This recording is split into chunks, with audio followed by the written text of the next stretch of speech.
चीनी बहुत कम है चाय में। तो जिस चीनी के बिना आज हमारी ये चाय अधूरी है, कभी यही चीनी यूरोप के राजाओं की शान और दौलत का प्रतीक हुआ करती थी। जी हाँ, लेकिन इससे भी बड़ा सवाल है कि दुनिया को चीनी बनाने का ये हुनर मिला कहां से। करीब 2500 साल पहले भारत में गन्ने के रस को सिर्फ पिया नहीं गया, उसे एक ऐसी तकनीक में सफेद दानों में बदला गया जिन्हें दूर दूर तक ले जाया जा सकता था।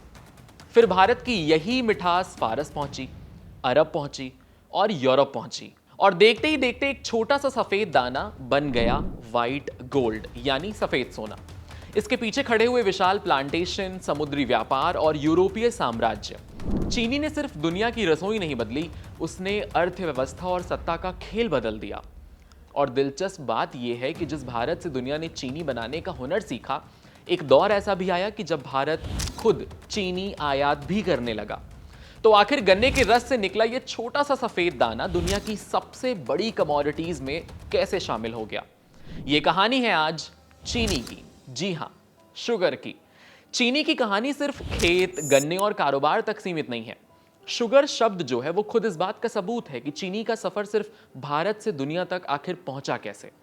बहुत सारे लैंग्वेज एक्सपर्ट बताते हैं, उनके मुताबिक शुगर शब्द की जड़ संस्कृत के शर्करा शब्द से जुड़ी मानी जाती है। शर्करा का इस्तेमाल दानेदार या कंकरीली चीज के लिए होता है, जो कंकड़ वाली चीजें हैं, और बाद में इसका संबंध क्रिस्टलाइज्ड शुगर से जुड़ गया। फिर यही शब्द अलग अलग भाषाओं और व्यापारिक रास्तों से गुजरता हुआ आगे बढ़ा। शर्करा भारत में प्राकृतिक और भारतीय भाषाओं में था। पर्शियन में उसे शकर कहा गया, अराबिक में उसे शुकर कहा गया, और फिर यूरोपियन लैंग्वेज में आते आते वही शर्करा शुगर हो गया। तो मतलब चीनी की मिठास दुनिया में फैलने से पहले उसका नाम ही दुनिया की भाषाओं में घुलने लगा था। अब यहां यह भी समझ लीजिए कि भारत की पहचान दुनिया में सिर्फ काली मिर्च, दालचीनी और दूसरे मसालों से नहीं बनी थी। इसी धरती से एक ऐसा मीठा मसाला भी दुनिया तक पहुंचा जिसकी कहानी आगे चलकर यूरोप की रसोइयों तक, अर्थव्यवस्था तक दोनों बदलने वाली थी। और फिर यही मीठा मसाला आगे चलकर यूरोप में व्हाइट गोल्ड बन गया। कहानी करीब 300 बिफोर क्राइस्ट की है। जब सिकंदर के सैनिक भारत से वापस लौट रहे थे तो वे अपने साथ एक ऐसी चीज ले गए जिसे उन्होंने शहद जैसा पाउडर बताया। ये दरअसल चीनी थी। उस दौर में यूरोप में चीनी कोई आम चीज नहीं थी। सदियों तक इसका इस्तेमाल मुख्य रूप से भारत, चीन और मध्य पूर्व के इलाकों में होता था। बाद में अरब दुनिया में चीनी बनाने की तकनीकों में काफी सुधार हुआ। मुस्लिम रसायन शास्त्रियों और किसानों ने गन्ने की खेती को बढ़ाया और चीनी को खाने पीने का हिस्सा बना लिया गया। इसमें कई तरह की मिठाइयाँ बनी, मीठे पकवान बने, ये सब तैयार होने लगा। यानी भारत से निकली ये मिठास धीरे धीरे व्यापार और यात्राओं के रास्ते दुनिया तक पहुंच रहा था। लेकिन चीनी का असली खेल पलटा इंडस्ट्रियल रिवॉल्यूशन ने। 18वीं और 19वीं सदी में नई मशीनें आई, बेहतर रिफाइनिंग टेक्नोलॉजी आई, बड़े बड़े कारखाने लगे, और तेज ट्रांसपोर्ट की सुविधा ने शुगर के प्रोडक्शन को पूरी तरीके से बदल दिया। पहले चीनी बनाने की जो प्रोसेस थी वो धीमी थी और महंगी भी थी, नो डाउट। लेकिन टेक्नोलॉजी आने के बाद गन्ने से चीनी निकालना, उसे रिफाइन करना और बड़ी बड़ी मात्रा में उसे तैयार करना, यानी बल्क अमाउंट में, यह आसान होने लगा। इसके साथ ही प्लांटेशन से पोर्ट और फिर यूरोप के बाजारों तक चीनी पहुंचाने का नेटवर्क तेज हो गया, मजबूत हो गया। अब चीनी सिर्फ राजाओं और अमीरों की मेज तक सीमित नहीं रही, बल्कि उसका प्रोडक्शन बढ़ गया, उसकी कीमतें धीरे धीरे कम होने लगी, क्योंकि बाजार का तो रूल है, हम इकोनॉमिक्स में पढ़ते हैं कि जिन चीज का प्रोडक्शन बढ़ जाता है उनकी कीमतें घट जाती हैं। फिर जब कीमतें घट गई तो कंजम्पशन यानी उसका इस्तेमाल बढ़ गया। चाय, कॉफी, चॉकलेट और डेजर्ट्स में चीनी का इस्तेमाल तेजी से बढ़ने लगा। जो चीज कभी कभी लग्जरी थी उस दौर में, उस जमाने में लोगों के लिए, वो धीरे धीरे आम लोगों की रोजमर्रा की जिंदगी का एक हिस्सा बन गई। यानी इंडस्ट्रियल रिवॉल्यूशन ने चीनी को लग्जरी से कॉमन आदमी तक एक कॉमन गुड्स बना दिया। लेकिन कहानी का सबसे बड़ा मोड़ अब आता है, जिसे भारत से चीनी बनाने का हुनर दुनिया के दूसरे हिस्सों तक पहुंचा। वही भारत एक दौर में अपनी घरेलू जरूरतों की वजह से चीनी के विदेशी बाजार पर भी निर्भर हुआ। 19वीं सदी में भारत कभी चीनी का निर्यात करता था, लेकिन बाद में ब्रिटिश व्यापार नीतियों और दूसरे औपनिवेशिक क्षेत्रों की चीनी को मिली प्राथमिकता ने भारतीय चीनी को ब्रिटिश बाजार में नुकसान पहुंचाया। 1878 के बाद भारत धीरे धीरे चीनी आयात करने वाला देश बन गया और जावा से बड़ी मात्रा में चीनी भारत आने लगी। फिर 1930 के दशक में तस्वीर बदलने लगी। 1932 के शुगर इंडस्ट्री प्रोडक्शन एक्ट के बाद विदेशी चीनी पर संरक्षण मिला और भारतीय मिलों को संख्या उनकी तेज कर दी गई। 1931 और 32 में जहां करीब 32 मिलें थी, वहीं पर कुछ ही सालों बाद यह देखा गया कि ये जो नंबर है वो 130 से बढ़कर 130 के पार पहुंच गया है। 1935 तक भारत चीनी के मामले में आत्मनिर्भर हो गया। इस बात में कोई दो राय नहीं है कि चीनी की कहानी भारत से भी पहले शुरू होती है। माना तो ये जाता है कि करीब 10,000 साल पहले न्यू गिनी में लोगों ने गन्ने की खेती शुरू की थी। उस समय इंसान ऐसे पौधों की तलाश में था जिनमें प्राकृतिक मिठास यानी नेचुरल स्वीटनेस ज्यादा हो और जिन्हें उगाया भी जा सके। उगाया इसलिए जा सके क्योंकि लोग अगर उसे अपने घरों के आसपास उगाएंगे या घर में उगा पाएंगे तो उनके लिए इस्तेमाल करना थोड़ा आसान हो जाएगा। तो धीरे धीरे गन्ने की जानकारी दक्षिण पूर्व एशिया और दक्षिणी चीन तक पहुंची और फिर इसका सफर भारत तक आ गया। भारत की जलवायु गन्ने के लिए बेहद सही थी, इसीलिए यहां इसकी खेती बड़े पैमाने पर होने लगी। लेकिन असली कमाल सिर्फ गन्ना उगाने में नहीं था। भारत में गन्ने के रस को प्रोसेस करके चीनी बनाने की जो तकनीक थी उसे व्यवस्थित रूप देना था। यानी न्यू गिनी ने गन्ने को उगाया, लेकिन भारत ने उसकी मिठास को एक ऐसी शक्ल दी जिसे संभाल कर दूर दूर तक ले जाया जा सकता था। क्योंकि ये सब हम जानते हैं कि शुगर केन का निकला हुआ जो रस होता है वो इतना ट्रांसफरेबल होता नहीं है कि उसे एक बड़ी मात्रा में बड़ी दूरी तक ले जाया जा सके, एक ऐसे दौर में जहां पर ट्रांसपोर्टेशन की सुविधा बहुत लिमिटेड थी। यहीं से शुरू हुआ गन्ने से चीनी और भारत से दुनिया तक पहुंचने का सफर।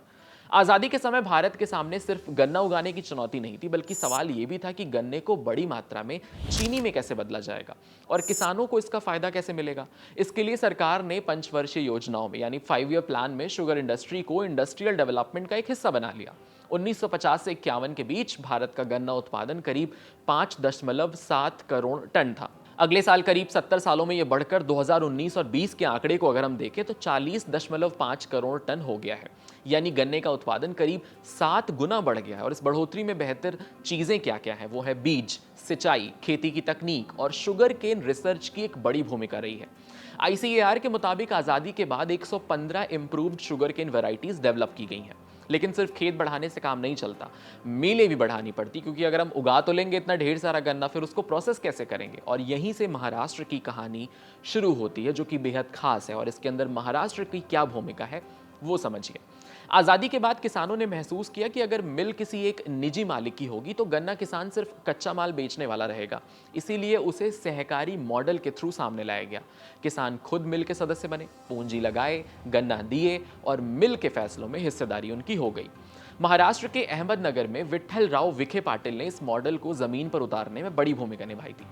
प्रवरा की सहकारी शुगर फैक्ट्री को एशिया की पहली सफल कोऑपरेटिव शुगर फैक्ट्री माना जाता है। इसे 1948 में स्थापित किया गया था और 1950 में इसका कामकाज शुरू हुआ है।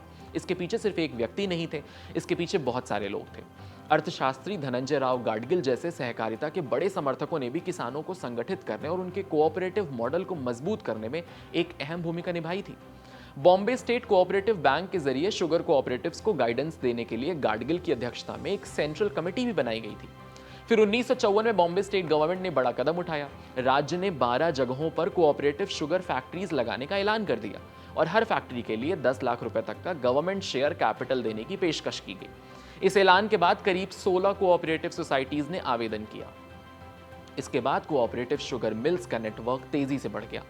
तो 1951 से लेकर के 1970 के बीच में देश में 90 शुगर मिल कोऑपरेटिव रजिस्टर्ड हुई थी, जबकि 71 से 90 के दौरान 101 कोऑपरेटिव सोसाइटीज दर्ज की गई थी। 2023 के नेशनल कोऑपरेटिव डाटाबेस के मुताबिक देश में कुल 281 शुगर मिल कोऑपरेटिव्स थीं, जिनमें अकेले महाराष्ट्र में 94 थीं। और महाराष्ट्र में इस आंदोलन को राजनीतिक और प्रशासनिक समर्थन देने वालों में शामिल है जो नाम, वो है यशवंत राव चौहान और वसंत दादा पाटिल का, जो खास तौर पर सामने आता है। चौहान के दौर में कोऑपरेटिव मिल्स को बढ़ावा मिला, जबकि वसंत दादा पाटिल ने सहकारी चीनी उद्योग को गांवों के आर्थिक विकास से जोड़ने पर जोर दिया था। उनका जोर था कि शुगर फैक्ट्री को आसपास सिंचाई, उसके आसपास शिक्षा, स्वास्थ्य और दूसरे ग्रामीण उद्योग भी डेवलप किए जाएं।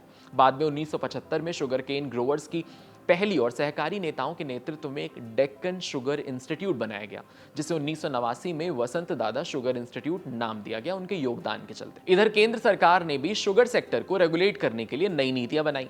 इसेंशियल कमोडिटी एक्ट 1955 के तहत शुगर को और शुगर केन को रेगुलेटरी फ्रेमवर्क में रखा गया। फिर शुगर केन कंट्रोल ऑर्डर 1966 आया, जिसके बाद केंद्र सरकार को गन्ने का फेयर और रेम्यूनरेटिव प्राइस यानी FRP तय करने समेत बहुत सारे अधिकार मिल गए। इस पूरी व्यवस्था का एक असर प्रोडक्शन पर दिखा। सरकारी आंकड़ों के मुताबिक भारत का जो शुगर प्रोडक्शन है वो 50 और 51 में करीब 1951 में करीब 12 लाख टन के आसपास था। 1980 से 81 तक ये करीब 85 लाख टन पहुंच गया। 2000 से 2001 में करीब 18.5 करोड़, इतने ज़्यादा। यहाँ सही इकाई 185 लाख टन यानी 18.5 मिलियन टन के आसपास पहुंच गई है। और 2020 से 21 में करीब 35.8 मिलियन यानी 358 लाख टन तक पहुंच गया। यानी कुछ ही दशकों में देखते देखते भारत सिर्फ अपनी ज़रूरत पूरी करने वाला देश नहीं बना, बल्कि हमारे पास तो अब सरप्लस आने लगा, एक्स्ट्रा। और फिर हम एक्सपोर्ट शुरू कर दिए। इंडियन शुगर मिल्स एसोसिएशन के मुताबिक भारत पहली बार 1957 में शुगर एक्सपोर्ट मार्केट में दाखिल हो चुका था और इस एक्सपोर्ट पुश में आईएसएमए की पहली अहम भूमिका थी। इसके बाद भारत दुनिया के बड़े शुगर एक्सपोर्टर्स में शामिल हो गया। 2019 और 20 में भारत ने करीब 27.4 मिलियन टन व्हाइट शुगर का उत्पादन किया और लगभग 5.8 मिलियन टन शुगर एक्सपोर्ट किया। और इस पूरी कहानी में उत्तर प्रदेश और महाराष्ट्र दो सबसे बड़े नाम बनकर सामने आए। उत्तर प्रदेश ने विशाल गन्ना क्षेत्र और किसानों के नेटवर्क के दम पर एक बड़ा उत्पादन किया, जबकि महाराष्ट्र ने इरिगेशन, हाई रिकवरी और कोऑपरेटिव शुगर मिल्स के मॉडल के जरिए अपनी अलग अलग पहचान बनाई। आज भी दोनों राज्यों का शुगर सेक्टर में देश की सप्लाई के लिए एक बेहद महत्वपूर्ण योगदान है। 2022-23 के बीच में एक स्नैपशॉट में आईएसएमए के आंकड़ों के मुताबिक मार्च के आखिर तक उत्तर प्रदेश ने 89 लाख टन और महाराष्ट्र ने 104.2 लाख टन शुगर प्रोडक्शन दर्ज किया था। तो फिलहाल ये है उस चीनी की कहानी जिसकी शुरुआत हमने चाय से की थी, जिसका योगदान हमारे जीवन में बहुत है। आपको ये कहानी कैसी लगी कमेंट सेक्शन में हमें ज़रूर बताइएगा। आपके साथ मैं हूँ वात्सल्य सारथी का सौदन, कैमरे के पीछे मेरे साथ है विमल जी। ऐसे ही अमेजिंग खबरों के लिए, अमेजिंग एक्सप्लेनर्स के लिए कड़क के यूट्यूब चैनल को सब्सक्राइब करिए, फॉलो करिए हमारे इंस्टाग्राम के पेज को भी और देखते रहिए कड़क